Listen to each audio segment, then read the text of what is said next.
제가 2002년도에 유럽에서 이제 공부를 마치고 한국에 와서 가족치료사로 약 10년이 넘게 활동을 했습니다.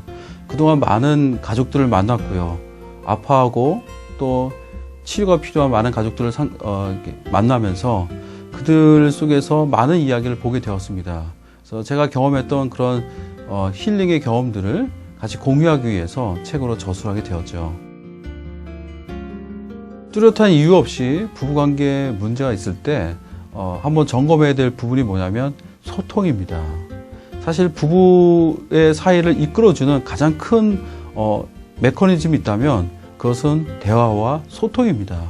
사실 어떤 외형적으로 큰 문제가 없거나 성격적으로 싸우거나 경제적으로 어떤 갈등이 없는데도 서로 알 수 없는 그런 친밀감의 어떤 결여라든가 또 사랑을 못 받는다 느끼거나 또 결혼 생활에 있어서 알콩달콩 사는 어떤 그런 맛을 느끼지 못할 때 거기에는 언제나 소통의 부재가 존재합니다.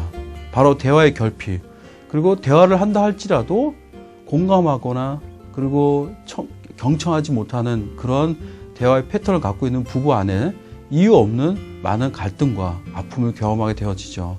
그렇기 때문에 소통과 그다음에 대화의 부분을 한번 점검한다면 많은 도움이 될 수 있습니다. 가정에 충실하고 또 직장에서도 성실한 그런 남자들이 외도를 하는 경우들도 존재합니다.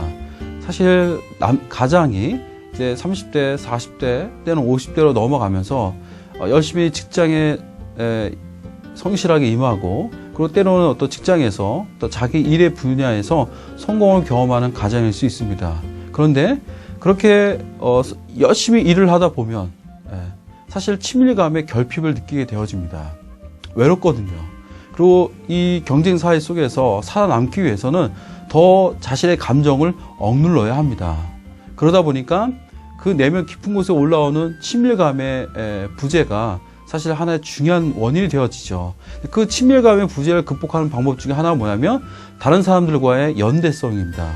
좋은 사람들과의 교제를 나누고 친구들과 이렇게 계속 네트워크를 형성해서 만남을 갖고 그리고 자기 힘듦과 어려움을 부부관계 속에서 소통할 수 있어야 되는데 사실 직장에 열심이고 또 가정 안에서 가장으로서 열심인 많은 남자들 중에서 사실 그런 어떤 그런 좋은 대인관계를 통해서 네트워크를 통해서 그 친밀감의 부재를 해결하지 못하는 분들이 종종 있죠.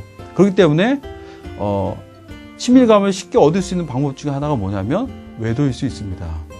손쉽게 그 친밀감의 부재를 극복할 수 있거든요. 하지만은 쉽게 얻을 수 있지만 근본적인 해결책이 될 수가 없고 때로는 가정을 더 큰 위기로 빠뜨릴 수 있는 그런 어려움을 줄 수가 있습니다. 가족의 많은 문제는 단지 개인의 문제만이 아닙니다. 사실 가족이란 전체 틀을 통해서 가족이란 하나의 시스템을 통해서 가족 문제를 이해해야 됩니다. 중학교 1학년이었던 한 아이가 있습니다. 얘는 초등학교 때 대단히 공부도 잘하고 전교 회장까지 했던 그런 아이였죠. 근데 이 아이가 중학교에 올라가서 성적에 곤두박질 치고 또 문제아로 낙인 찍히게 됩니다. 사실 학교에서나 또 부모로서는 대단히 당황스러운 그런 상황이었습니다. 그런데 이 아이가 문제를 일으키게 될 즈음에 이 가족에는 되게 놀라운 일이 있었습니다. 부부 관계가 최악으로 치닫고 있었습니다. 이혼 직전까지 있었고 이 아이의 엄마가 이혼하기 위해서 이혼 서류를 떼다가 화장대에다 놓기도 했었습니다. 근데 그 이혼 서류를 그만 이 아이가 보고 만 겁니다. 이 아이에게 가장 중요한 것은 자기 미래가 아니라 가족을 지키는 거였죠. 사실 이 아이는 본인도 모르게 그걸 본 순간 문제 행동을 하기 시작합니다.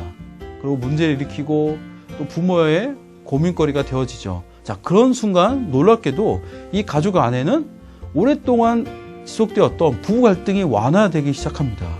오랜만에 부부가 자녀 문제로 인해서 대화를 하게 되어지고 서로 머리를 맞대고 지혜를 맞대면서 그 자녀 문제를 풀어가면서 그동안 이 가족을 괴롭혔던 부부 갈등이 이렇게 완화되는 것을 경험하게 되었죠.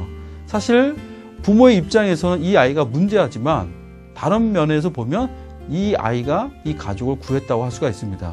자, 이렇듯이 가족 상담에서 가족을 본다는 것은, 가족을 하나의 체계로 본다는 것은 한 명의 문제이기보다는 전체적인 그런 시각을 통해서 이 가족을 바라보게 될 때 더 많은 것을 볼 수가 있습니다. 행복한 가정의 비결을 말한다면 그것은 서로를 향한 공감과 소통에 있습니다. 사실 아파하고 힘들어하는 많은 가족들을 만나게 됩니다. 근데 그런 가족들을 보면 밑바닥 속에 서로에 대한 애정이라든가 사랑이 없는 게 아닙니다. 있습니다. 근데 그 사랑을, 서로에 대한 그 애정을 어떻게 표현해야 되는지 그 방법을 모르는 경우들이 아주 많습니다. 그렇기 때문에 행복한 가정의 비결은 놀랍게도 가까운 데 있습니다. 바로 소통입니다. 서로를 향해서 마음을 열어놓고, 그리고 진실되게 서로의 감정을 공감할 수 있는 그런 대화의 방식을 깨닫게 된다면 다른 어떤 이벤트라든가 다른 어떤 행사나 이런 모습보다는 오히려 더 큰 효과를 가져다 줄 수가 있죠. 행복한 가정의 비결은 바로 소통에 있습니다. 바로 사랑의 표현은 바로 소통에 있는 거거든요. 사실 가족의 두 얼굴은 단순히 그냥 책상에서 창작된 것만이 아니라 저의 지난 10년 동안의 경험과 또 제 개인적인 가족사의 경험들이 녹아져 있습니다. 독자분들께서 제 책을 보면서 좀 더 공감할 수 있는 부분이 아마 여기에 있지 않을까 싶습니다. 제 책을 보면서 혼자서만 생각하지 마시고 가족과 주변에 있는 사람들과 같이 토론할 수 있는 그런 거리로 활용했으면 좋겠습니다. 제 책 속에는 한번 읽고 많은 내용만이 아니라 한번 생각하게 하고 같이 대화할 수 있게 하는 그런 여러 많은 주제들을 담고 있습니다. 그런 주제들을 부부가 같이 토론한다던가 마음이 맞는 사람들과 함께 스터디를 하면서 같이 토론한다면 훨씬 더 많은 것을 얻게 되지 않을까 생각합니다.